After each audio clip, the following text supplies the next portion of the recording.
Well, we are starting a new series, The Resurrection of Jesus. And this reading number one we're going to jump into is What Changed?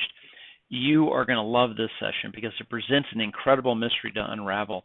It starts you on a journey of revealing for your youth whether or not it's possible to prove beyond a reasonable doubt that Jesus rose from the grave. Can you imagine solidifying this one truth for our youth? We start at the point where Jesus has died on the cross and has been buried, but before the disciples claimed to have visited the empty tomb. What was their mindset at the time, and what changed in them that they later went on to become fearless evangelists that began the church? Welcome to Tested is Trained, where our goal is to present Scripture and the evidence for Christianity in a way that destroys arguments and pretensions of every kind that sets itself up against the knowledge of God in order to keep our youth in the faith. The purpose of this video is to guide your preparation for this lesson. You will have the correct answers to the questions, learn the key ideas, and gain some ideas for engaging your youth in the discussion. Key takeaways for this lesson. When Jesus died on the cross and was buried, his disciples were lost and confused. But later, they became fearless proclaimers of Jesus as the Messiah, as the Christ. And they ultimately died for their faith.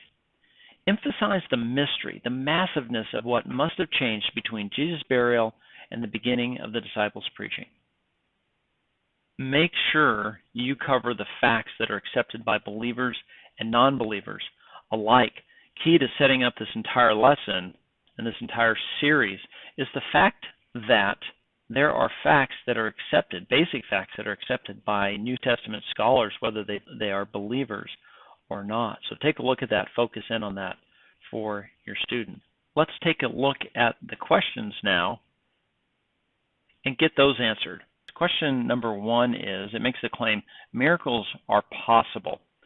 This, of course, is a much broader, simply about the resurrection. This really is a main critique of skeptics, but it relates here because if Christ did rise from the dead, that's certainly a miracle. The answer to the first question is true. Miracles are possible. Question number two. Right after Jesus died on the cross and before he rose again, the disciples were already preaching that he was the Messiah. The answer to that is false. There's a lot of misperceptions, and frankly, people haven't even thought about this as when the church began. What in this period of time between Jesus' death and his resurrection, what were the disciples doing? And it's key to this entire study. Question number three, Christ means Messiah. I love this question because it changes the perspective of the reader, of the student who's going to be reading through the Bible. Every time they see Christ, they're going to think Messiah. When you think Messiah, you think Old Testament. So that Christ was referred to or prophesied over 300 times in the Old Testament. So this is a wonderful piece of knowledge for the students to have, again, tying the Old Testament to the New Testament. And number four, when Jesus died and was buried, the disciples were scared and confused. And that's true, of course. This goes back to setting up these set of lessons on the resurrection of Jesus.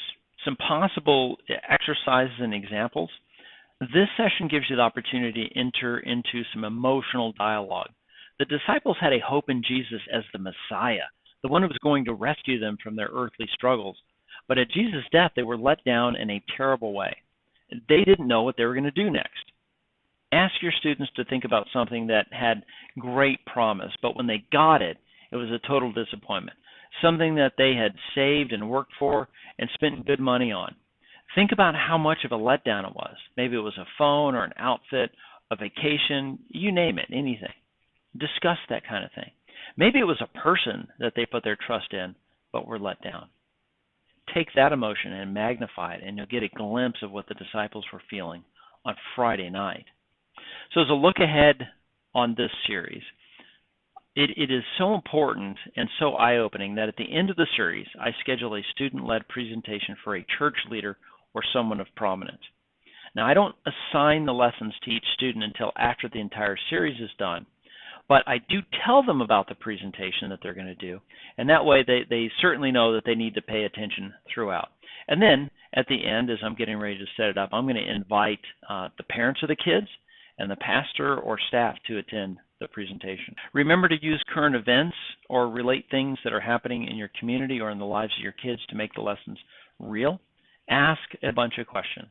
In this series, we are going to cover Jesus' death, burial, empty tomb, and claim sightings to determine the best explanation for all of the accepted facts. The next session is going to cover the explanation that the religious leaders gave, which was that the disciples stole Jesus' body. Respect your kids' intellect, test their knowledge of Scripture and the evidence that supports the claims of Scripture, and you are training them to impact the world for Christ. I speak and train extensively on the topic of properly training our youth, and I'm happy to consider engaging with your organization too. Please send an email to me at q@bracebarber.com if you have any requests, questions, comments, critiques, or ideas. Have a blessed day.